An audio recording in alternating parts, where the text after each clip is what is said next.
If you haven't, awesome. If you have, we'll go over it. It's what it's for. So, we'll start. The Constitutional Convention. A bunch of people getting together. Why are they getting together? They're trying to replace the Articles of Confederation, trying to figure out how to run a nation. As you know, the Articles were bad. It's kind of the one thing we've been harping on for like 2 days, 2-3 days continuously. So they're trying to figure out a better solution, a way to fix or revise the Articles, or make something new entirely. Now, Articles of Confederation, they were the first constitution. They were the founding document of the U.S. And what did they give the federal government the power to do? They could do 3 things. Anyone? Tyrus? What they can't do. What could they do, Tyrus? So the U.S. was at war. So what did Congress have the ability to do? They had to do it in order to be at war with Britain. So what did Congress do? Declare war. They could declare war. Okay. What else could they do? Anyone? Cheat. Cheat? Yeah. Oh, okay. Anybody can cheat. So they can make treaties, so they can negotiate, talk to other people. Good.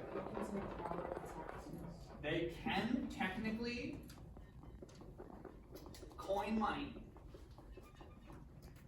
but they can't collect taxes. That's the big thing. So coining money means you're able to like produce your own currency, but they didn't have any they didn't have a strong central government, which means they didn't have centralized banks.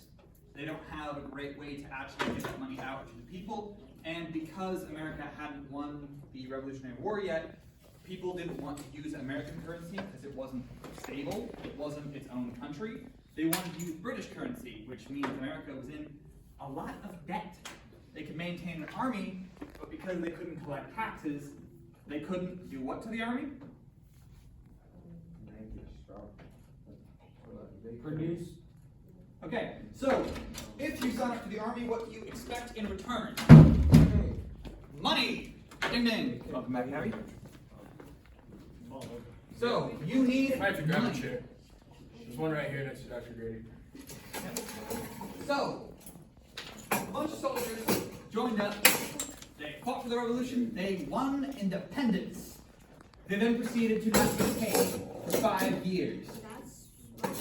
And we talked about Valley Forge, we talked about these soldiers in these horrible, horrible conditions, right? They're sitting, they're freezing, their toes are falling off, people are dying in the cold, and then they don't get paid for 5 years after that. Yeah, people aren't happy. People are not happy. And so this little thing happens called Shays' Rebellion. People are covered in debt. America can't pay them, and banks are saying, well, we technically owe your farms, you haven't paid us money back on it, we're just gonna take that. And they're like, that's not fair. I should be able to pay you because I should have gotten paid by the government. It's their fault. So we have a little rebellion. Shays' Rebellion, Daniel Shays and a group of other like-minded soldiers, like-minded farmers, they go and they try to stop the banks from foreclosing on more farmers' farms. The national government then steps in, stops Shays' Rebellion, but it points out a lot of weaknesses of the Articles of Confederation. We're listening to a The little bit of constitutional system we've been living under since 1788, the year of the first presidential election, was not the original American government. The first government set up by the Continental Congress was called the Articles of Confederation, and it was, in a word, bad.